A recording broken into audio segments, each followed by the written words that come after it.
Misguided Affections by Ashley Mechanical. With tears in her eyes, Isabel watched her best friend disappear into the forest. She wanted to call out to Carly, to tell her that it wasn't her fault, that she shouldn't blame herself, but she couldn't get the words out. Instead, all she could do was watch the green hoodie disappear into the darkness of the forest. Sadly, Isabel turned around to go home knowing she couldn't bring her best friend back. After all, Isabel had tried to talk to her and have her see the light, but felt like the words just couldn't reach her. They just came back and slapped Isabel in the face. Isabel walked until she saw a dead, deserted road. The only light source came from barely lit street lamps that went along the road all the way back to town. Isabel didn't want to go back home. She didn't want to deal with her parents questioning her about where she's been. They wouldn't understand, even if she spelled it out for them. She took out her phone and looked at her screensaver. It was a picture of her and Carly, her friend giving Isabel a piggyback ride, both of them looking in the camera with toothy smiles. They'd been best friends since preschool, when Isabel had given Carly half of her own cupcake because her clumsy friend had dropped her own. Now, here Isabel was, walking alongside an abandoned road without her. She leaned in next to the street lamp, letting her knees drop while she broke down crying. How could life have gone so bad this fast? Only last week she and Carly had been shopping for prom dresses. Isabel looked back at her phone.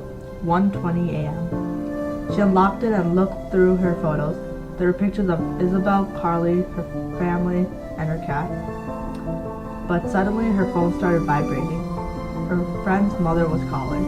She declined the call because she couldn't explain how she let her best friend walk into a dark forest at night.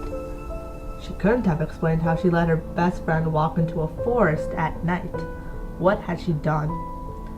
Deciding it was time to stop crying, Isabel took off running back into the forest. She felt an unknown source of energy coursing through her body, giving her the strength to keep going. She reached the edge of the clearing and ran until she felt the forest swallow her up. The trees had a rotting smell, and she heard crickets and other small bugs letting out their chirps and cries. She could also hear the river flowing from the distance. The dangers did not worry her. She only thought of her friend being there safe and sound. Now she knew exactly what to say. Now Isabel knew how to convince her friend to come back home with her so they could move on. This was just a phase. Everyone would forget about it. If everyone knew exactly what had happened, they wouldn't judge. They were going to be gone next year anyway. While lost in thought, Isabel forgot that she was running in a forest, that there were tree stumps to trip over, and like an idiot, she tripped over one, landing face first on the dirt. Her white shirt and her jeans were now covered in dirt. She didn't want to think about how her face looked in the mirror. Her body felt sore as she got up, but she ignored the pain and resumed walking, massaging her thigh. As she stepped out forward more slowly now, she felt something odd beneath her foot. Curious, she pulled out her phone from her back pocket and flashed the light.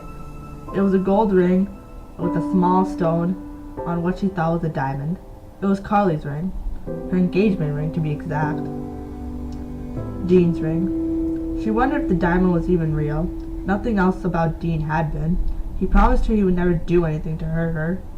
But those had been empty words. He'd chosen his prey, taken what he wanted, and left without a word. Isabel glared at it with disgust and stuffed it in her back pocket. Looking up, she saw trees hanging over her menacingly, as the branches wanted to grab her and wrap themselves around her neck. She felt a cold chill on her skin as the wind picked up, and the spiny branches brushed against her shoulder. She imagined a pair of human hands just waiting to grab her. "Carly?" No response. "Carly Oakes, I know you're in the forest, and I'm not leaving till you come out," Isabel shouted once more. Still, no response. The silence was heartbreaking. Isabel wanted to hear something that would prove Carly was at least okay. She continued to walk into the forest until she heard a branch break. She looked down to see if she was the one who stepped on a branch, but she was walking on dirt. Someone or something was nearby. Created using Powtoon.